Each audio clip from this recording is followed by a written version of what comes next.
Assalamualaikum warahmatullahi wabarakatuh. Alhamdulillahi rabbil alamin. Wa sallallahu ala nabiyyina Muhammadin wa ala alihi wa sahbihi ajma'in, amma ba'du. Macam-macam dari pengorbanan. Pengorbanan itu ada dua. Yang pertama, pengorbanan yang terpuji, yaitu pengorbanan tentunya disyariatkan. Pengorbanan yang disyariatkan atau terpuji, contoh, mengorbankan jiwa tadi, yaitu jihad di jalan Allah. Nah, pengorbanan jiwa perlu kita ketahui sesuatu yang sangat berat sebenarnya. Manusia itu pada dasarnya tidak suka untuk mengorbankan jiwanya. Ya, itu pada dasarnya. Ya. Karena dalam mengorbankan jiwa, manusia itu akan menghadapi kesulitan-kesulitan. Contoh perang di jalan Allah Subhanahu wa taala. Ya. Mereka akan keletihan dalam berjihad di jalan Allah. Mereka akan menemui musuh-musuh berbagai macam yang akan mendatangkan rasa takut sebagai manusia, tabiat manusia. Kemudian mereka akan menghadapi berbagai efek dari peperangan, yaitu kehancuran-kehancuran rumah dan seterusnya. Namun di sisi lain, bahwa pengorbanan tersebut adalah sesuatu yang baik. Jihad di jalan Allah adalah sesuatu yang baik. Karena di dalam jihad berkorban harta dan jiwa terdapat pahala yang besar dan dihindarkan seorang dari azab yang pedih di neraka. Memperoleh kemenangan dalam peperangan, memperoleh ghanimah, harta rampasan perang dalam peperangan tersebut, dan lain-lain sejenisnya. Ini berkorban. Kemudian dengan harta juga demikian. Tidak semua orang mampu untuk berkorban dengan harta. Makanya Allah Subhanahu wa taala mengatakan di dalam surah Al-Hadid ayat 10 sampai dengan 11, "Wa ma lakum alla tunfiqu fi sabilillah." Kenapa kalian itu tidak mau menginfakkan harta kalian di jalan Allah? Walillahi mirasus samawati wal ard. Padahal kekayaan langit dan bumi itu semua milik Allah. Kenapa kalian yang tidak mau menginfakkan harta kalian di jalan Allah? La yastawi minkum man anfaqa min qabli al-fath wa qatal. Kemudian Allah mengatakan tidak sama orang yang menginfakkan hartanya, orang yang berperang di jalan Allah sebelum penaklukan kota Mekah, dengan orang yang menginfakkan hartanya dan berperang setelah penaklukan kota Mekah. Karena beda kesulitannya, beratnya. Ini yang Allah sebutkan. Nah, artinya pengorbanan itu bertingkat-tingkat dan tidak semua orang mampu untuk berkorban jiwa dan harta. Namun ini adalah bentuk pengorbanan yang terpuji, yang disyariatkan. Berkorban dengan tenaga dan seterusnya. Yang kedua adalah pengorbanan yang tercela. Apa itu pengorbanan yang tercela? Seorang yang berkorban bukan di jalan Allah, tetapi mereka berkorban di jalan jahiliyah, sehingga mereka mati dalam keadaan mati berkorban untuk perkara yang jahiliyah, perkara yang tidak diridhoi oleh Allah Subhanahu wa taala. Berkorban bukan di jalan Allah Subhanahu wa taala. Ini tercela. Karena mereka melakukan itu bukan di jalan Allah. Dalam hadis Nabi sallallahu alaihi wasallam, hadis ini diriwayatkan oleh Imam Bukhari dari sahabat Abu Musa radhiyallahu anhu, beliau berkata, Ja'a rajulun ila Nabi sallallahu alaihi wasallam. Faqala, seseorang datang kepada Nabi sallallahu alaihi wasallam sambil berkata, "Ya Rasulullah, wahai Rasulullah, mal qitalu fi sabilillah?" Apa itu yang dimaksud perang di jalan Allah Subhanahu wa taala? Fa inna ahadana yuqatalu ghadaban wa yuqatalu hamiyatan. Karena ada di antara kami kalau berperang itu mati karena berperang itu karena kita marah saja. Bukan jalan Allah, marah dan berperang. Dan kita berperang itu ada yang sebagai dianggap pahlawan. Kami ada berperang begitu, bukan di jalan Allah. Itu gimana ya Rasulullah? Apakah itu termasuk di jalan Allah? Berperang ini dikatakan pahlawan, berperang membela kelompok bukan dasar Islam, tetapi kalau kelompoknya ya, harus berperang. Kalau bukan suku saya tidak berperang. Kalau suku saya berperang. Nah, ini termasuk jahiliyah. Kita itu berperang di jalan Allah, bukan karena kelompok, bukan karena suku, bukan karena dianggap pahlawan, bukan karena marah. Farafa'a ilaihi ra'sahu, maka Rasulullah mengangkatkan kepalanya. Wa ma rafa'a ilaihi ra'sahu illa annahu kana qa'iman. Faqala, dan ketika Rasulullah mengangkat kepalanya, maka laki-laki itu berdiri, yang bertanya tadi berdiri. Faqala, dan Rasulullah berkata, "Man qatala litakuna kalimatullah al-'ulya." Barang siapa yang berperang demi membela kalimat Allah, maka dia mulia.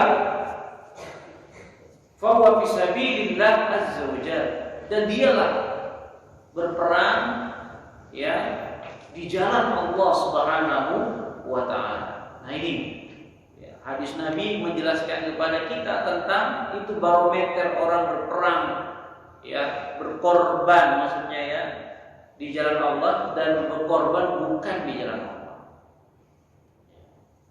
Nah ini adalah jahiliyah. Tercela dalam Islam, berkorban bukan di jalan Allah Subhanahu wa taala. Kemudian Bapak-bapak dan Ibu-ibu sekalian yang dirahmati oleh Allah Subhanahu wa taala.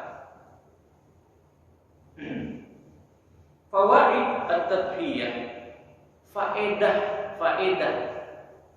yang dapat ditimbulkan dari sifat-sifat pengorbanan. Yang pertama adalah nusratun lid-din. Berkorban itu untuk membela. Jadi ketika kita mengorbankan jiwa kita mengorbankan tenaga kita mengorbankan harta kita, waktu kita, ilmu kita, badan kita, nusratun lid-din. Maka yang jadi pegangan kita untuk menolong agama. Ini faedah yang ditimbulkan dari sifat-sifat pengorbanan. Kemudian yang kedua, tahqiqut takaful baina tabaqatil mujtama' al-qawiyyu minha wa dha'fu. Ya. Pengorbanan itu akan mewujudkan ya, atau terwujudnya solidaritas di antara seluruh lapisan masyarakat, baik yang di antara mereka ada yang kuat, ada pun di antara mereka yang lemah. Jadi dengan punya sifat pengorbanan, maka seluruh lapisan masyarakat itu bisa bisa memiliki terjalin hubungan solidaritas. Yang kuat menolong yang lemah menghormati yang kuat. Ya timbullah solidaritas. Contoh, kebiasaan budaya kita kan orang Indonesia, kalau ada saudara tetangga kita kena musibah, ya rumahnya terbakar, maka budaya orang Indonesia itu pada asalnya itu dia akan tolong menolong, gotong royong, membantu, membelikan memberikan baju, menumpangkan tempat menginap, mencarikan dana, mungkin membantu untuk membangun. Ya, bergotong royong, berkorban untuk membantu tetangga dan seterusnya. Nah, ini adalah perjuangan, termasuk pengorbanan. Ya. Maka timbullah solidaritas di seluruh lapisan masyarakat, baik yang kuat maupun yang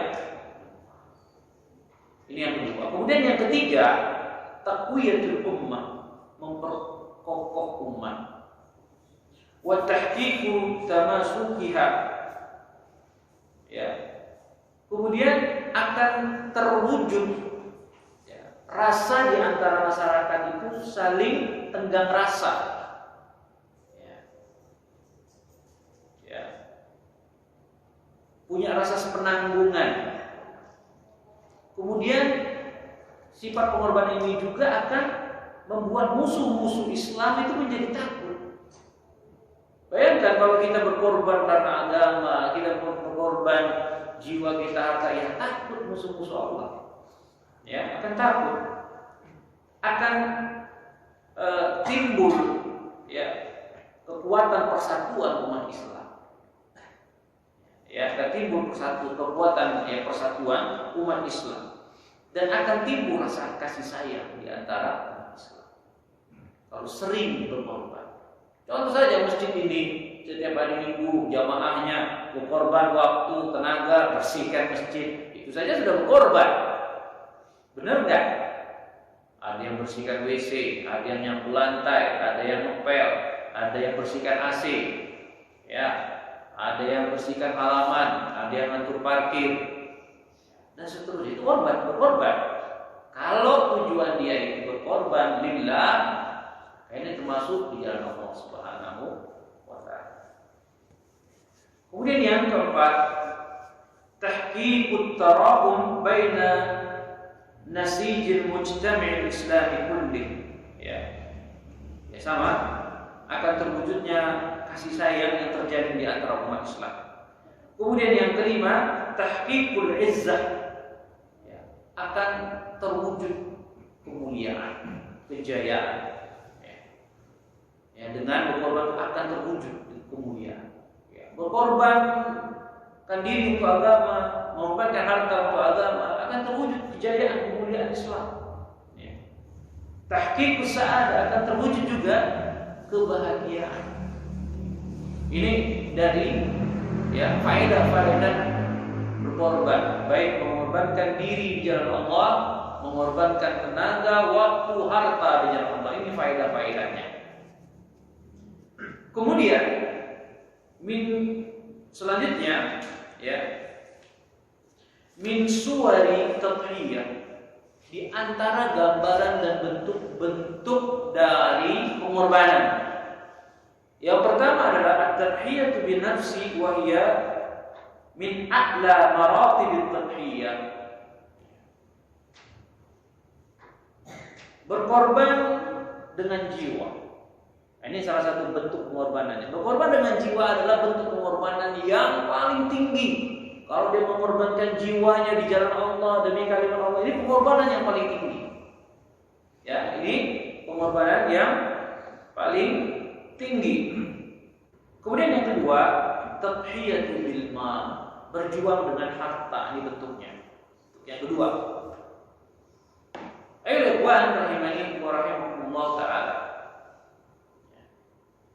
Rasulullah sallallahu alaihi wasallam ini adalah orang yang paling dermawan untuk mendermakan harta. Ini Rasulullah sallallahu alaihi wasallam. Kita jadikan beliau contoh suri tauladan yang pertama. Di dalam hadis Nabi sallallahu alaihi wasallam, hadis sahih riwayat Muslim dari sahabat Abu Abbas, dari sahabat Ibnu Abbas, kana Rasulullah sallallahu alaihi wasallam ajwadun nas wa kana ajwadu ma yakunu fi Ramadan hina yalqahu Jibril.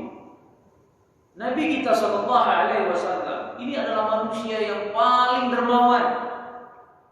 Dermawan itu paling menyumbang itu ya, berkorban gitu untuk harta. Apalagi di bulan Ramadan, Rasulullah itu paling dermawan. Lebih kuat lagi dermawannya. Nah, ini Rasulullah sallallahu alaihi masalah. Kemudian kita lihat sahabat Umar bin Khattab. Ini hadis sahih diriwayatkan oleh Muslim dari Zaid bin Aslam, dari bapaknya. Maka Bapak Zaid mengatakan, qala sami'tu Umar ibn al-Khattab yaqul, aku mendengar Umar bin Khattab radhiyallahu anhu mengatakan, amarna Rasulullah sallallahu alaihi wasallam an natasaddaq fawafaqa dhalika 'indi malan faqultu. Umar bin Khattab mengatakan, Rasulullah SAW telah memerintahkan kita untuk bersedekah. Coba bayangkan, ini Rasul Umar bin Khattab, dan aku punya uang, aku punya harta yang aku harus sedekahkan. Apa kata Umar? Faqultu, kata Umar, ya, al-yawm asbaqu Abu Bakr in sabaqtu yawman. Pokoknya hari ini aku harus mengalahkan Abu Bakar dalam sedekah. Itu kata Umar, ya.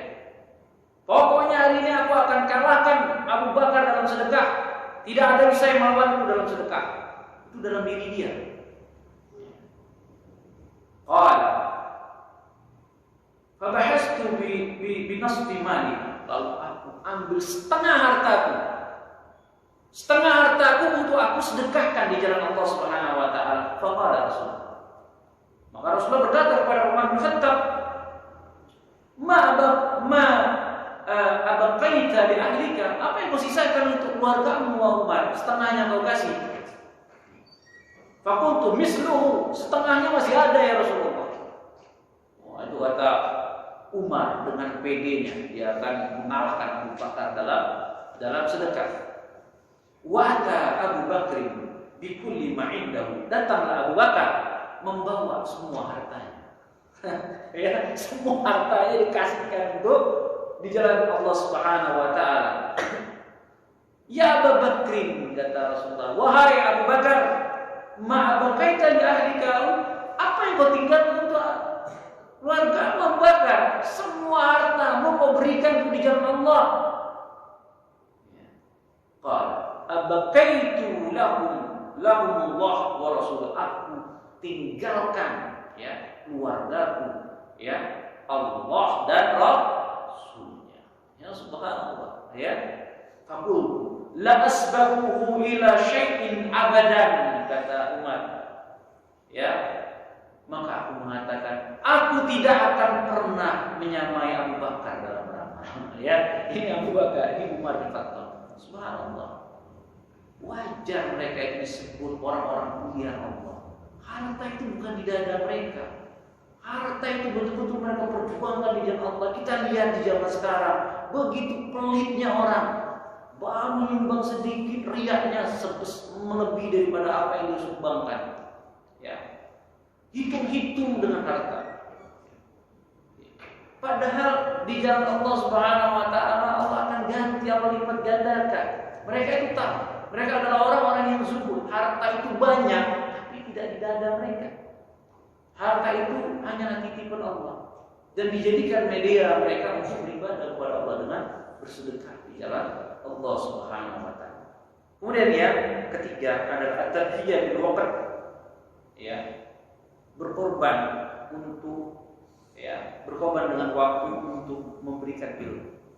Ya, jadi apabila seseorang mengorbankan waktunya untuk mengajar anak-anak ilmu agama, diajarkan masyarakat ilmu agama, diajarkan santri di pesantren ilmu agama dari pagi ketemu malam begitu terus, itu namanya mengorbankan waktu untuk agama. Termasuk kita lihat para ulama kita, para imam mazhab, Abu Hanifah, Imam Malik, Imam Syafi'i, Imam Ahmad dan seterusnya, hidupnya itu betul-betul mengorbankan ilmu, menyampaikan ilmu, mendidik umat. Bayangkan kalau tidak ada umat, ya, tidak ada seperti mereka, apa yang terjadi? Ya, umat akan bodoh terhadap agama, umat akan tidak mengenal Islam, tidak mengenal Allah. Nah, tokoh-tokoh agama lah yang akan kembali mengenalkan umat terhadap Allah Subhanahu wa taala, terhadap agama ini perlu pengorbanan. Itu pengorbanan apa? Waktu mereka untuk menyampaikan atau mendakwahkan ilmu. Kemudian yang keempat, tadhiyah binafil badan, ya. Bentuk yang keempat adalah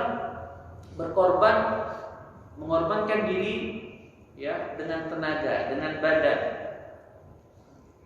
Berkorban dengan badan apa? Ya, kalau tidak punya harta, tidak punya ilmu yang harus sampai, ya udahlah.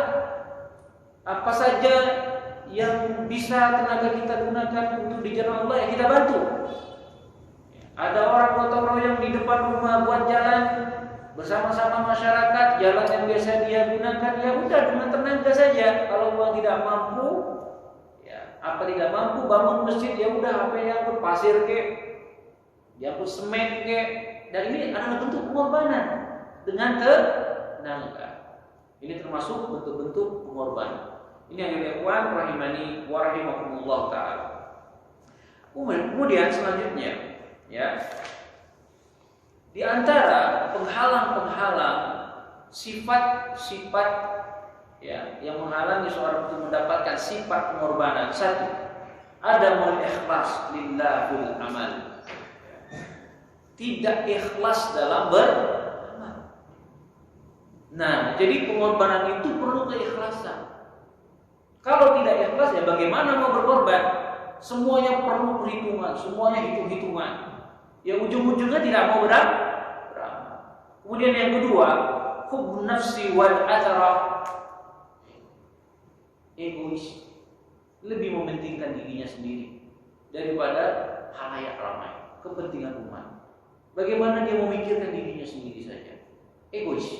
Ini sulit. Orang egois sulit tidak? Kalau orang hanya cinta dirinya, mementingkan dirinya, egois, bisa untuk berkorban seperti itu? Sulit, ya, sulit. Kalau orang hanya mementingkan dirinya, mana mau dia berkorban? Yang penting untung untuk dirinya, berkorban, oh, tak akan mau. Ya. Hitung-hitungan. Ya. Kalau beramal, nggak usah hitungan. Bisnis boleh, harus, gitu ya. Tapi kalau beramal, jangan pernah hitung-hitungan. Karena itu hubungannya antara manusia dan Allah Subhanahu wa ta'ala. Kemudian yang ketiga, al-bu'du 'anillah wa dha'fu ta'abbudi wa taqarrub ilaih. Ya. Jauh dari Allah. Ya. Lemah penghambaannya kepada Allah. Lemah pendekatan dirinya kepada Allah. Ini termasuk orang akan sulit berkorban kalau imannya lemah. Kalau penghambaan dia kepada Allah itu juga lemah, pendekatan dirinya kepada Allah juga lemah, ya sulit dia mau berkorban.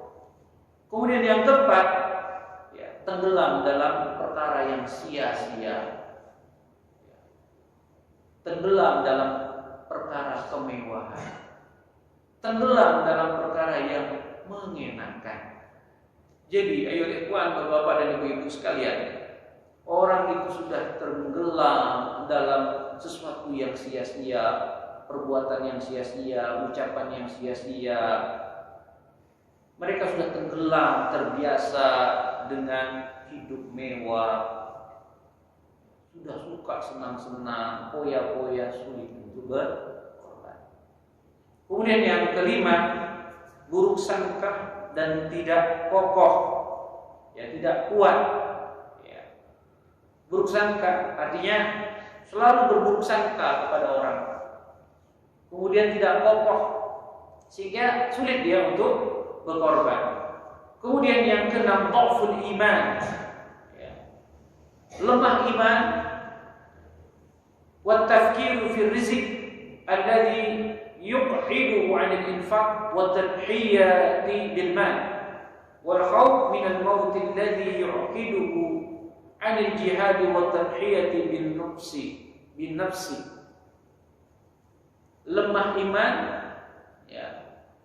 Ini sulit ya untuk orang berjuang. Kemudian apa-apa itu selalu pertimbangan untung rugi, perhitungan, ya. Sehingga hal inilah yang akan memalingkan dia untuk berinfak, dan memalingkan dia untuk tidak mau berkorban dengan harta. Karena apa? Hitungan. Maka dia tidak akan sulit untuk berkorban. Atau orang yang takut mati. Ya, mana mau orang takut mati jihad fisabilillah? Mau, takut mati. Padahal mati itu kapan saja akan menyebut kita. Antum tahu Khalid bin Walid, ya, singa dalam peperangan, selalu ingin mati dalam jihad, panglima yang hebat dalam berperang, selalu memimpin peperangan, tidak pernah kalah. Mati di atas kasur, tidak di atas jihad. Artinya kondisi dia yang rawan mati dalam perang saja tidak mati dalam jihad. Artinya dia tidak takut dengan kematian, bahkan dia mengharapkan kematian di atas jihad. Artinya seorang yang takut mati, dia sulit dia untuk berkorban, ya, akan memalingkan dia dari jihad, akan memalingkan dia untuk mengorbankan dirinya di jalan Allah Subhanahu wa ta'ala. Kemudian selanjutnya adalah sarana-sarana yang dapat menolong seseorang untuk memperoleh sifat-sifat, ya, berkorban. Sarana apa yang bisa diperoleh? Yang pertama, adamul inkibari ala dunia, tidak mementingkan, tidak fokus dalam dunia. Jangan pernah terlalu fokus dengan dunia. Dunia itu sarana untuk kita banyak beramal soleh. Bukan berarti dunia itu kita tidak mau bekerja, ya itu secukupnya untuk hidup, untuk beribadah kepada Allah. Jangan terlalu fokus dengan dunia. Umur terbatas, mati dalam keadaan tidak banyak amal soleh, apa yang punya kita bekal? Yang kedua, at-takhallus min ruhil al-inhizamiyah, ya. Harus keluar dari sifat cepat menyerah, mudah menyerah. Jadi dalam berjuang jangan cepat menyerah. Nah, kalau cepat menyerah, sulit untuk berkorban. Kemudian yang ketiga, hubbul akhirin. Ya. Yang namanya berkorban itu pasti ada rasa kita cinta orang lain. Kita juga peduli dengan orang lain sehingga kita mau berkorban. Ya. Jadi kalau kita peduli dan cinta orang lain, ini wasilah kita bisa untuk berkorban. Kemudian yang keempat, menghiasi diri dengan sifat pemberani. Sifat selalu berada di depan dalam kebaikan.